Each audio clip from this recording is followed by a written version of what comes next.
have learned some facts about UK from television shows or internet. If so, you probably have noticed that British culture and social norms are very unique. When people think of Britain, they often think of people drinking tea, talking the same as the Queen, or wearing bald hats. So here are some of the most common facts about the British culture. Let's start with etiquettes. Please, thank you, and sorry are normal parts of everyday conversations and interactions. Some people are simply baffled by how polite British people are. A typical element of the British culture is the Brits' sense of humor, sarcasm, and understatements. When it comes to punctuality and time, the British are very punctual. Being late is often considered to be rude. One cannot talk about the British culture without mentioning the Queen and the royal family. God save the Queen. Sports play an important part in the life of Britain and is a popular leisure activity. The world's most popular sport, which is football, began in England. The world's most famous tennis tournament is Wimbledon, and it started at London.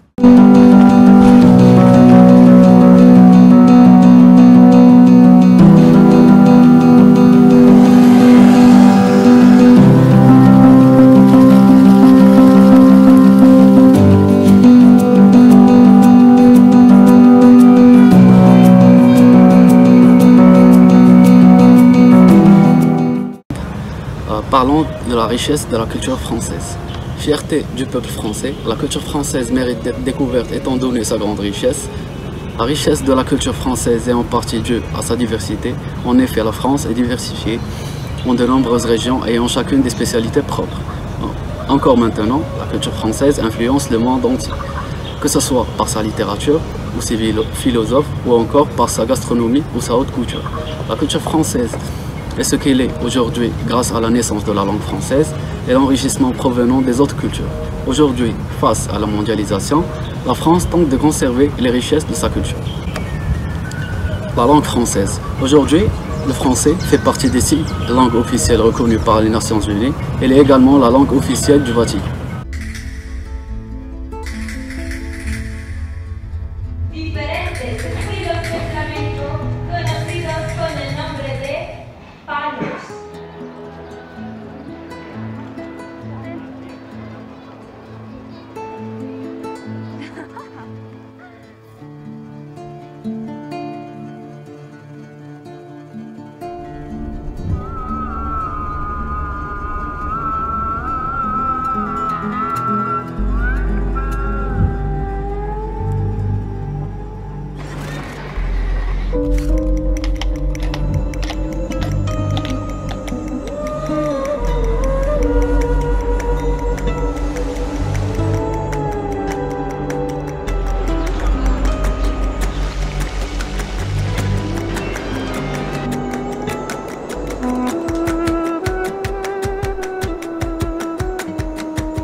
La formación ole es uno de los símbolos de la cultura española, una verdadera joya histórica que se formó tras el paso de antiguas civilizaciones por sus tierras.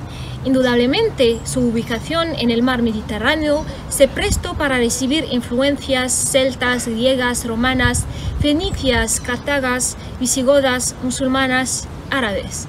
Así, España desde tiempos remotos ha sido un centro cultural europeo, que incluso determinó muchas civilizaciones del mundo. Con respecto a la arquitectura, en la cultura española destacan los estilos románico y gótico, tanto en construcciones civiles como religiosas. El arte culinario de la cultura española encierra una variedad de recetas, pero primordialmente el pescado constituye un alimento importante, sobre todo en las costas. El flamenco constituye un acervo del sur, especialmente de Andalucía, con una influencia de los moros y gitanos que habitaron la península. La música, como en todas partes del mundo, está embutida en la cultura. España no escapa a esa realidad. Vamos a hablar fiestas populares. Las fiestas populares son pieza importante de la cultura española y están regadas por todas las regiones de España, donde a cada una acuden y participan de ellas millones de personas. Entre las más famosas están las fiestas de moros y cristianos, las fallas, las del Pilar, las de San Isidro, el Rocío, las hogueras de San Juan, la Tomatina, la Feria de Abril, los carnavales de Tenerife y los de Cádiz y el descenso. El idioma oficial de España es el castellano, que en algunos casos o aplicaciones también se le denomina español. En España, la calle a toda hora. Es parte de esa cultura española el que ya sea de paseo, de compras o ir de tapas, el español se ha dado a estar en la calle a toda hora. Los lugares públicos como plazas y parques son muy concurridos, al igual que las zonas comerciales, bares y restaurantes. El transporte público funciona a horario corrido y las tiendas están abiertas hasta altas horas de la noche.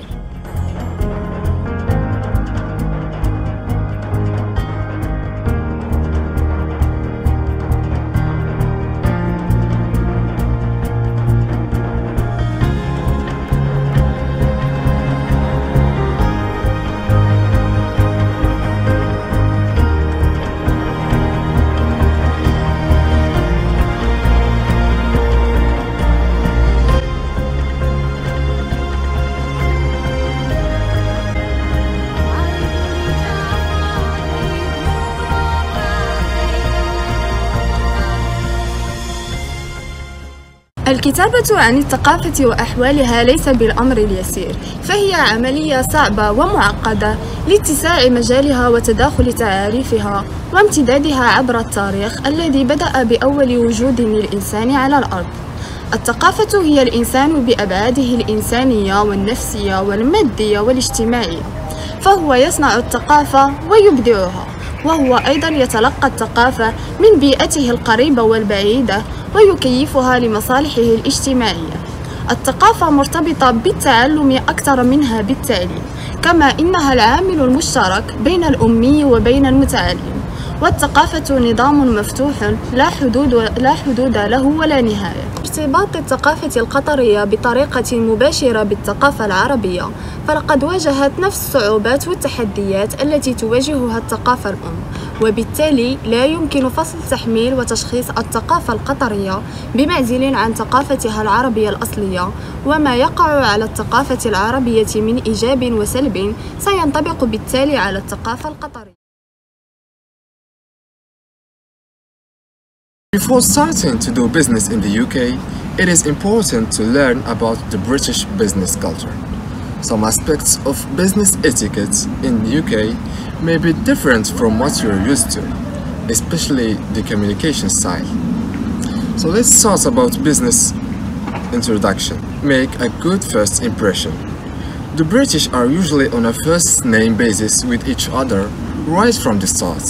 Academic titles are not generally used in British business culture. If you use yours, it may be taken as a sign of arrogance. Politeness phrases are constantly used to avoid offending the other party. It is considered extremely rude to directly and bluntly disagree with someone. If you are too direct, you risk being perceived as overly arrogant and aggressive, which can prevent a good business relationship from developing.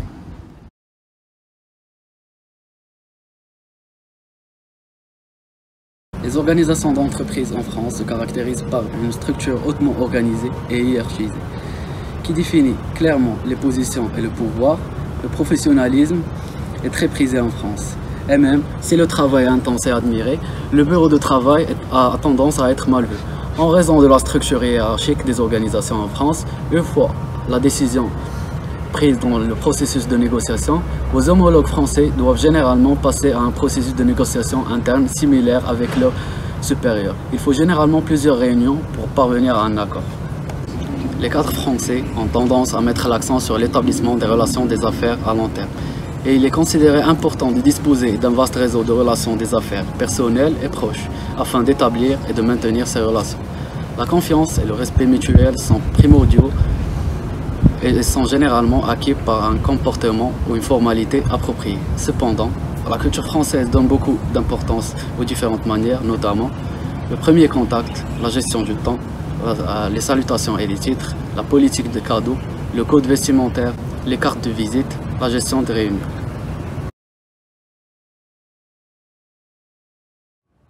Las estrategias de negociación de España son muy especiales. Para lograr el éxito en los negocios españoles es fundamental establecer relaciones personales, buenos contactos, llevar abundante información sobre la empresa como muestras de sus productos, demostraciones de sus servicios, etc.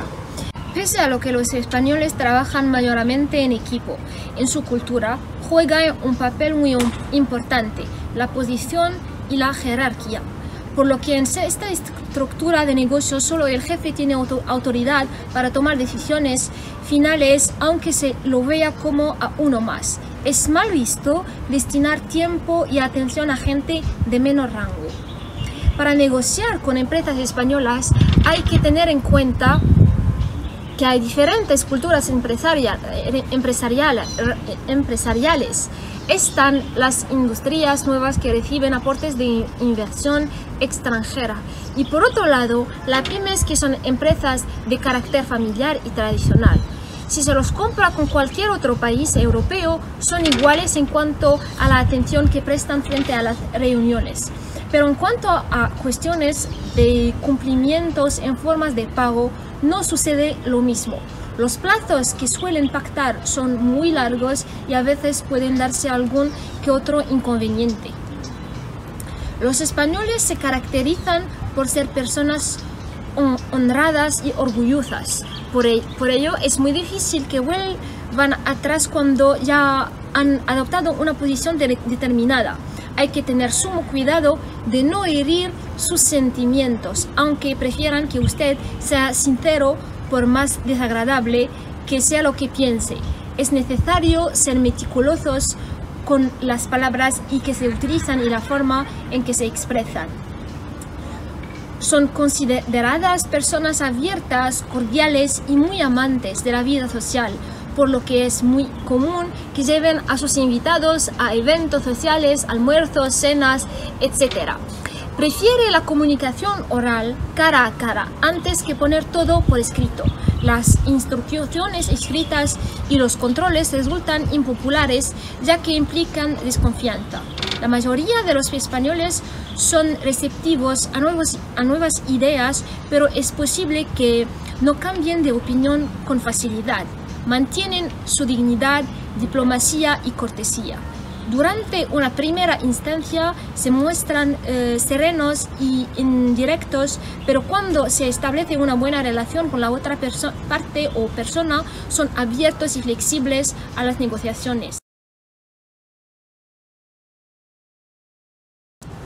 فيما يخص الآن بيئة العمل في دولة قطر، يعتمد اختيار أي شركة أو منظمة كمكان مثالي للعمل على العديد من العناصر المختلفة التي تتعدى الراتب والمزايا.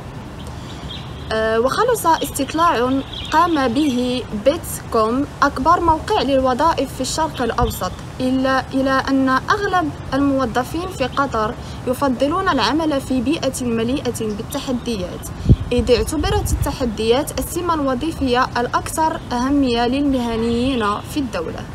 الاستطلاع حمل عنوان مكان العمل المثالي في الشرق الأوسط وشمال إفريقيا، إضافة إلى تفضيل العمل في بيئة مليئة بالتحديات. يعتمد 80% من المهنيين و81% من الباحثين عن عمل في قطر إلى استخدام التقنيات المتقدمة في مكان العمل هو مهم جدا لهم. وعلى الرغم من ذلك، أكد فقط النصف من المجيبين أن أماكن عملهم الحالية تلجأ لاستخدام التقنيات المتقدمة بشكل كبير في مكان العمل. وبرز التواصل بشفافية في مكان العمل كعامل هام أيضا بنسبة معدل مهم من المجيبين في قطر. وعلى الرغم من أن أقل من نصف الشركات تشجع التواصل بشفافية، يعتبر هذا العامل مهما للغاية بالنسبة للباحثين عن عمل في الواقع. قال 84% من الأشخاص الذين يبحثون عن وظيفة بأنه يجب على الشركات التي قد يعملون فيها تشجيع التواصل بشفافية. وشملت العناصر الأخرى التي اعتبرت هامة في مكان العمل التوازن بين الحياة المهنية والشخصية، 78% قالوا إنها مهمة، والتقييم العادل والتنوع، بحيث أن 68% قالوا إنها مهمة أيضا. وإلى جانب العناصر التي تجذب المهنيين، برز الاحتفاظ بالموظفين كأحد أهم العوامل التي تبدي الشركات اهتماما بها. وعندما سئل المجيبين عن أهم العوامل التي تعزز ولاء الموظفين تجاه شركاتهم، فقد تم اختيار فرص التدرب والتطوير وفرص التقدم الوظيفي على المدى الطويل كأهم عاملين. إلى جانب العوامل التي تزيد من جاذبية مكان العمل ومعدلات الاحتفاظ بالموظفين، سئل المجيبون عن ثقافة الشركة وتأثيرها على اختيار مكان العمل، حيث قال أن النصف من المجيبين في قطر أن ثقافة الشركة هي واحدة من أهم العوامل التي يأخذها المهنيون بعين الاعتبار عند الانضمام للشركة، بينما قالت نسبة قليلة أنها مهمة ولكنها ليست عاملاً حاسماً. وصرحت نسبة ضئيلة فقط بأنها لا تبدي اهتماماً بثقافة الشركة، في حين لم تقدم النسبة المتبقية أي إجابة.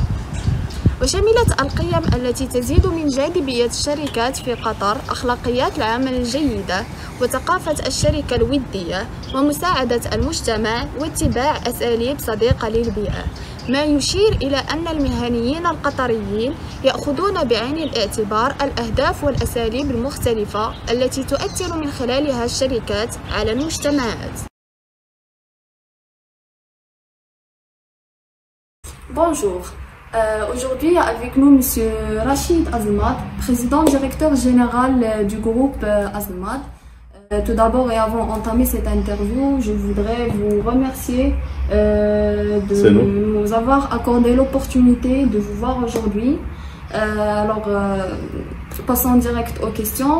J'aimerais bien savoir, en tant que manager, quelles sont vos méthodes et vos manières de gérer vos différentes structures.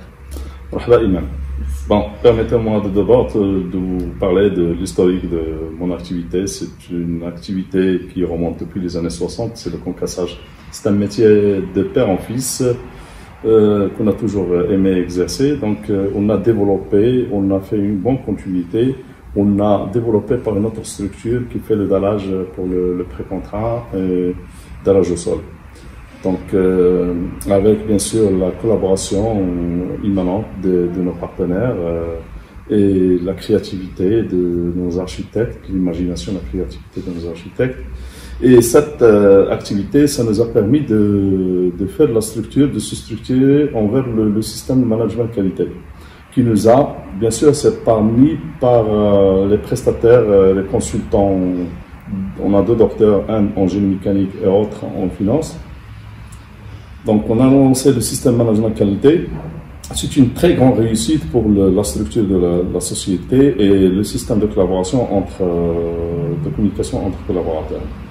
Donc, ce système, ça nous a permis encore de postuler envers un système de gestion en ERP qui nous a donné beaucoup d'avantages pour tout ce qui est reporting, les indicateurs qui sortent. Donc, c'est une très grande réussite. Alors, on a pensé automatiquement d'aller envers des produits nouveaux, innovants dans le marché. Donc, c'est parce que nos villes, ils ont droit d'un paysage beau et durable. On a consulté des confrères européens, surtout en Allemagne et en Italie. D'accord, je comprends que vos ambitions dépassent de loin l'échelle nationale et vous partez vers l'échelle internationale. Alors, j'aimerais bien connaître la nationalité ou bien les pays avec lesquels vous travaillez, vous collaborez, pardon. Oui, bien sûr, toute entreprise de production nécessite un relationnel très fort via l'Europe. C'est la collecte de l'information, de savoir-faire, la technologie, c'est très important. Et cette collecte d'informations, c'est via différents pays de l'Europe. Donc, comme notre unité de fabrication, c'est une unité allemande et la première au nord d'Afrique, on est passé sur l'innovation avec les Italiens et les Allemands au même temps. Et ce mécanisme, cet équilibre de management, c'est le respect, d'avoir la confiance des autres et un rajout comment dirais-je, de sortir tout ce qui est humanité, donc tout ce qui est social, tout ce qui est économique, tout ce qui est politique, pour harmoniser la discussion, le relationnel. Le relationnel, c'est un métier, c'est la communication. Alors, on a fait des grands pas et on a réussi sur des grands pas. On espère qu'on aura une très bonne continuité pour leader africain, Inch'Allah. Oui, pourquoi pas. Alors, je comprends que vous travaillez avec des Allemands, des Italiens aussi, des Français. Et pouvez-vous nous parler un peu des différentes manières de comportement avec chacune des nationalités? En général, il n'y a pas une grande différence. Il y a quelques pays, c'est parce que la Méditerranée, il y a les Espagnols, il y a les Italiens. Les Italiens, c'est comme la culture comme chez nous, c'est un peu social, c'est un peu, on sent quelque chose d'approche. Et sur le plan professionnel, les Italiens, ils ont beaucoup d'avantages. Toute l'inspiration allemande, c'est via la technologie italienne. Donc, avec les Allemands, on fait des progrès, mais il faut faire toujours attention. Il faut être toujours méfiant dans les contrats, c'est parce qu'on ne peut pas dire toujours c'est carré, les Allemands sont carrés, mais toujours il y a des bons et des biens dans chaque pays. Donc, il faut être confiant en soi-même et d'avoir une forte